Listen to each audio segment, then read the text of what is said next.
की लपटें तो मुझे भीतर जाने ही नहीं दे रही हैं। कुछ तो करना होगा।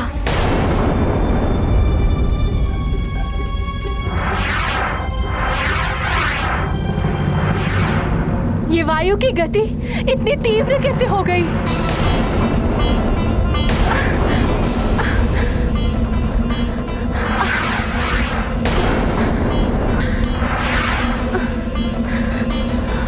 मैं उस अबोध बालक के साथ कुछ अनर्थ नहीं होने दूंगी। मुझे आगे जाना ही होगा।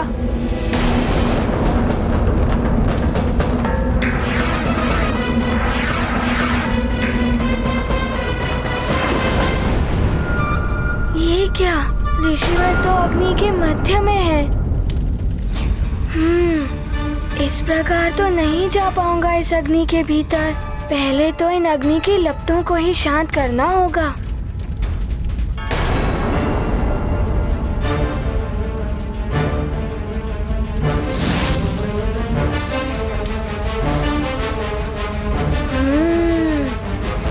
फूंक से ही बुझेगी ये अग्नि।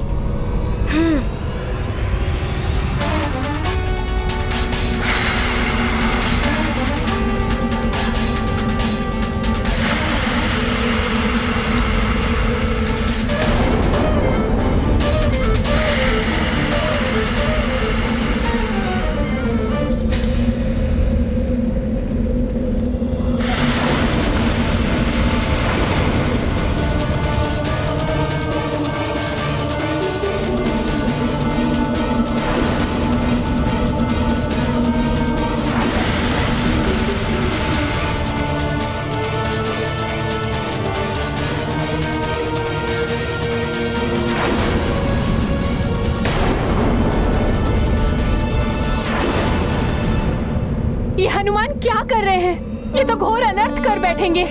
बुद्धि शौर्य का हो यदि संगम, हर कठिनाई बनती सुगम। हनुमत ने युक्ति से बुझाया, अग्नि का आवेश मिटाया। ये गाथा महाबली हनुमत की, रुचिकर लीला राम भगत की। जय जय जय रघुनंदन राम, जय जय जय महाबली हनुमान।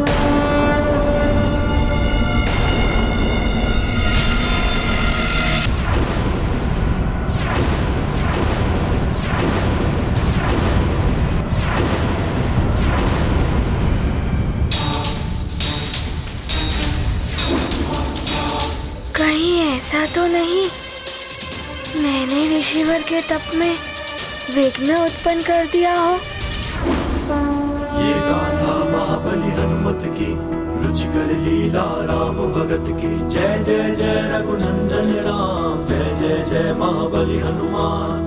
ऋषि दृष्टि ने सत्य दिखाया, हनुमत का दैवी रूप दर्शाया।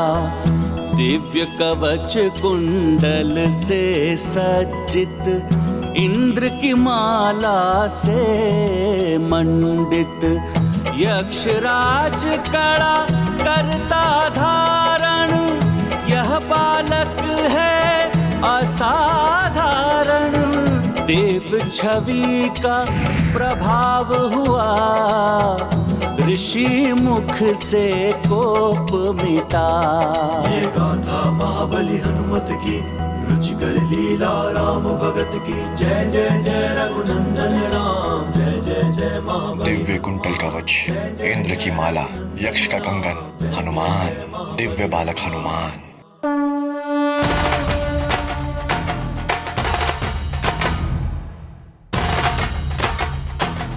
प्रणाम ऋषिवर।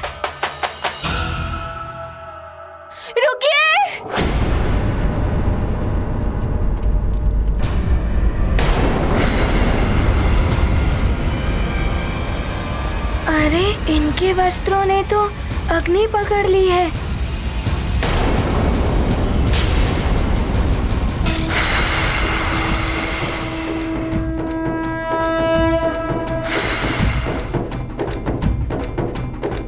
रुकिए ऋषिवर।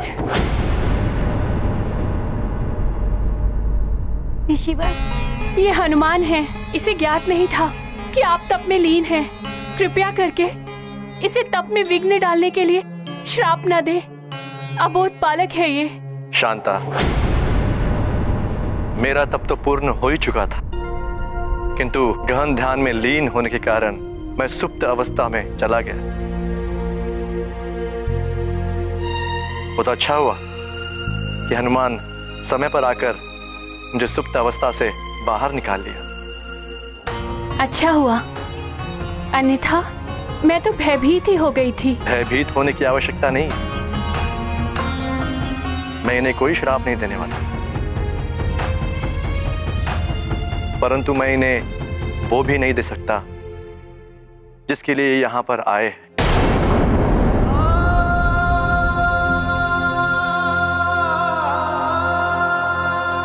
पर हनुमान, मुझे ज्ञात है तुम मेरे पास शिक्षा प्राप्त करने के लिए आए हो।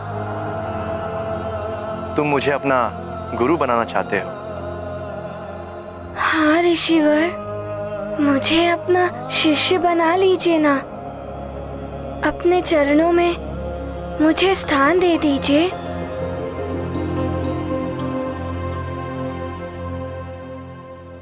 हनुमान, मुझे मेरे तपस्या का अगला चरण पूर्ण करना है, और तुम्हारे ही समान मेरे पास भी मात्र सूर्यास्त तक का ही समय है, इसलिए मैं तुम्हें अपना शिष्य नहीं बना सकता।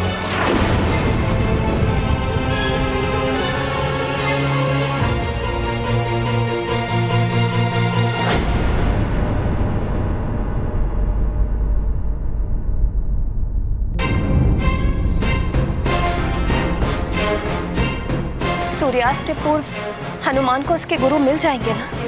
हनुमान के भाग्य में जिन गुरुदेव का जुड़ाव लिखा होगा हनुमान के साथ, वो अवश्य उसे मिल जाएंगे। मुझे हनुमान को देखकर ऐसा प्रतीत होता है कि जैसे मैं इनसे अंतर मन से जुड़ी हुई हूँ। मेरा मन तो कहता है स्वामी कि आप इन्हें गुरु दीक्षा दे दीजिए।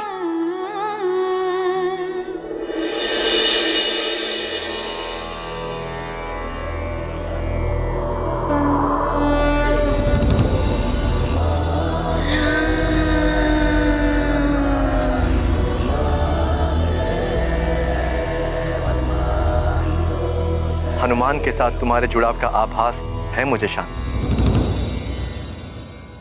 परंतु मैं असमर्थ हूं हनुमान को गुरु दीक्षा देने में। मुझे अपनी आगे की तपस्या पूर्ण करने के लिए अस्ताचल पर्वत जाना है। किंतु स्वामी, हनुमान सुमेरु से यहाँ तक आया है आपके पास ज्ञान की याचना लेकर। शांता, हनुमान दिव्य शक्तियों से संपन्न बालक है। हनुमान को ज्ञान देने का सामर्थ्य तो महाज्ञानियों में भी कदाचित ही हो।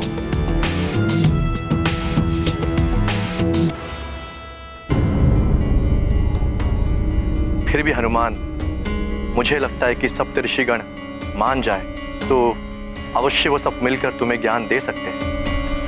सप्त ऋषिगण? मैं उन्हें पहले भी स्वर्गलोक में मिल चुका हूँ, तो क्या आप सूर्यास्त से पूर्व मुझे उन तक पहुँचना होगा? स्वामी, आप तो सर्व समर्थ हैं। आप सप्त ऋषि गणों का आवाहन करके उन्हें यहाँ बुला लीजिए। हनुमान की इतनी सहायता तो कर दीजिए। अवश्य शांता, संसार के कल्याण के लिए हनुमान की दीक्षा पूर्ण होनी ही चाहिए।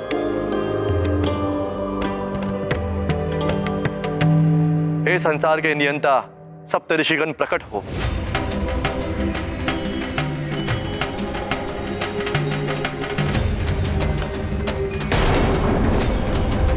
सूर्य देव तो अस्ताचल की ओर बढ़ चले हैं।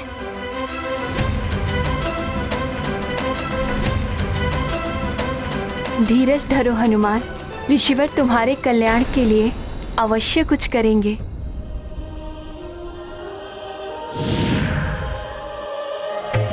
प्रणाम सप्त ऋषि गणों। कल्याण हो हनुमान, कीर्तिमान भव। प्रणाम सप्त ऋषि गणों। प्रणाम ऋषिवर।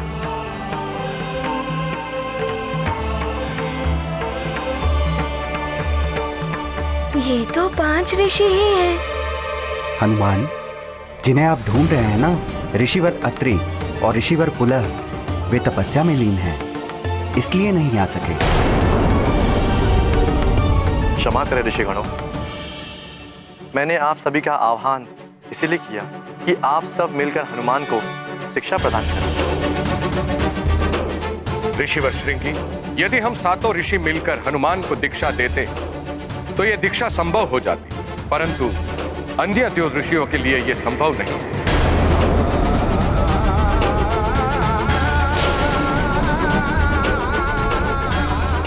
ऋषिवर, तो क्या मैं बिना गुरु के ही रह जाऊंगा? पिताश्री कहते हैं बिना गुरु के जीवन अपूर्ण रहता है।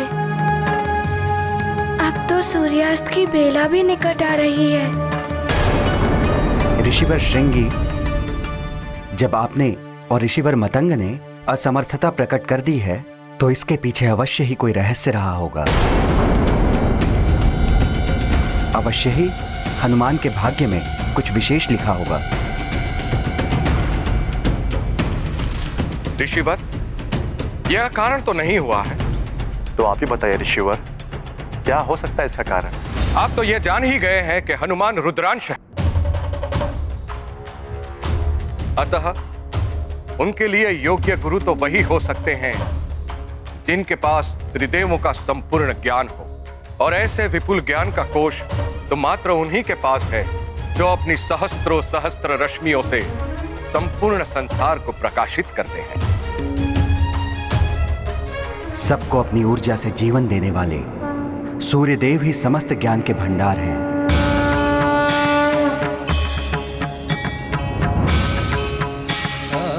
सूर्यदेव ही हो सकते हैं हनुमान के गुरुदेव। अतः इसके लिए हनुमान को सूर्यलोक जाना होगा।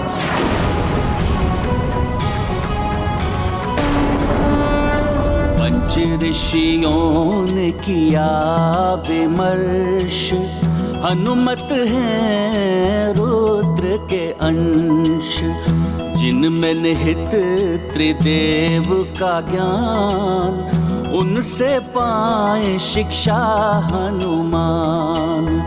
सूर्य करते संसार प्रकाशित, सबका जीवन उन पर आश्रित, एक वो ही इतने गुणवान, उनके शिष्य बने हनुमान। सूर्यलोक, मैं वहां पहले भी जा चुका हूँ।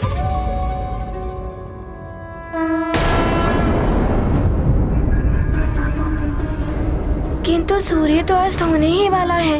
यदि सूर्यास्त होने से पूर्व गुरुदेव की स्वीकृति नहीं मिली तो माँ भी दुखी हो जाएंगी और पिताश्री को भी कष्ट होगा, और मैं उनसे भी नहीं मिल पाऊंगा जिनसे मुझे मिलना है।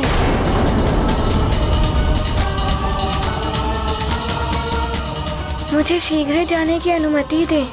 पुत्र हनुमान, तुम एक लोक से दूसरे लोक की यात्रा पर जाने वाले हो, इसलिए तुम्हें अपने माता पिता की अनुमति एवं आशीर्वाद अवश्य लेना चाहिए।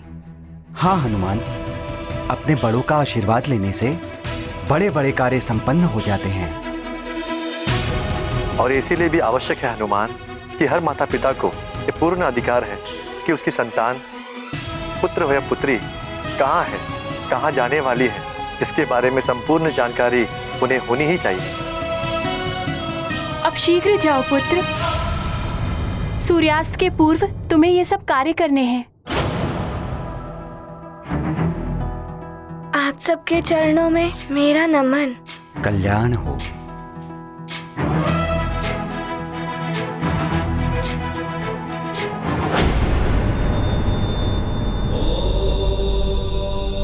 देवी, ज्ञान के निर्मल सरिता का स्रोत योग्य गुरु ही होते हैं, किंतु उस स्रोत तक पहुंचना सहज नहीं होता। सत्य है स्वामी। इतनी कठिनाइयों के पश्चात हनुमान को भी उस स्रोत की दिशा का ज्ञान हो ही गया। किंतु अब सूर्यदेव कैसे बनेंगे हनुमान के गुरु?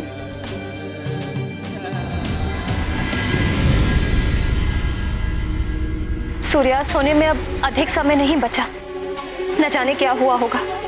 हनुमान को उसके गुरुदेव मिले भी होंगे या नहीं।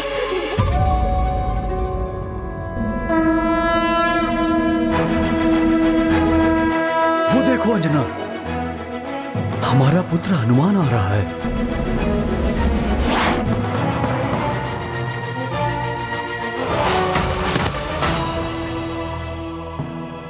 क्या हुआ पुत्र, गुरुदेव मिले? माँ, अभी तो मात्र उनके बारे में ज्ञात ही हुआ है। उनके पास जाना अभी शेष है। तो शीघ्र जाओ पुत्र, सूर्यास्त होने में कुछ ही समय शेष है। माँ, मुझे सूर्यलोक जाना है।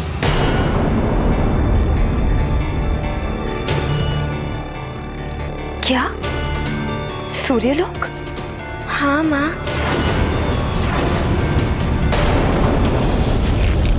ऋषिवर श्रृंगी और पूज्य सप्तऋषि गणों ने कहा कि सूर्य देव ही मेरे गुरु बन सकते हैं,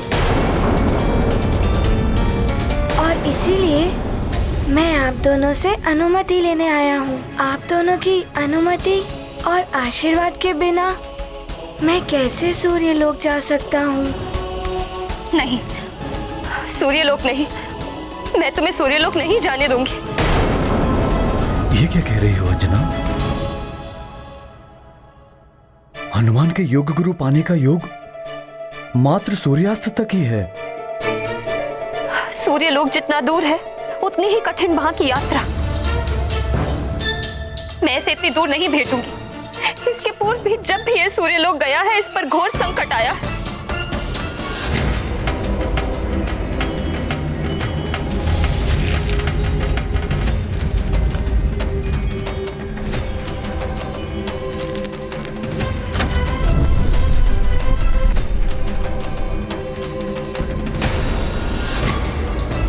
अंजना, कुछ नहीं होगा हनुमान को। हनुमान को जाने दो। तुम्हारा ये मोह कहीं हमारे पुत्र का भविष्य ना बिगाड़ दे। क्या हुआ पुत्री? माँ, बड़ी कठिनाइयों के पश्चात मुझे मेरे पुत्र का साथ मिला है। इसे पुनः स्वयं से दूर भेज दो, वो भी ऐसे लोक में जहां कभी मेरा इससे मिलने के लिए मन व्याकुल हो तो मैं वहां जा भी ना सकूं। पुत्री, मैं तुम्हारे मोह को समझ सकती हूँ, किंतु इतना समझ लो कि संतान के अच्छे भविष्य के लिए माता पिता को भी धैर्य की परीक्षा देनी पड़ती है।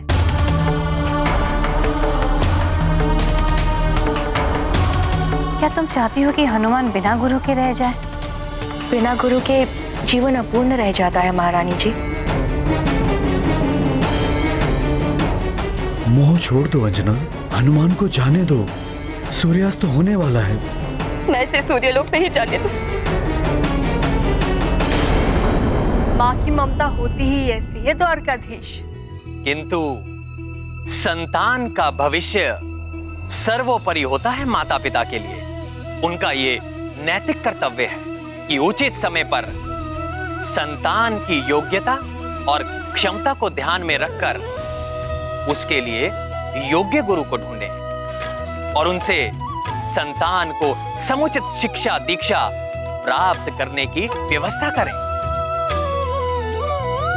और हाँ, अपने मोह को कभी भी संतान के भविष्य में बाधा ना बनने दें। गुरु के ज्ञान के बिना मनुष्य अपूर्ण रह जाता है। मैं इसे इतनी दूर नहीं जाने दे सकती। पृथ्वी पर कहीं भी इसे शिक्षा लेनी होती तो मैं भेज देती, किंतु सूर्यलोक नहीं।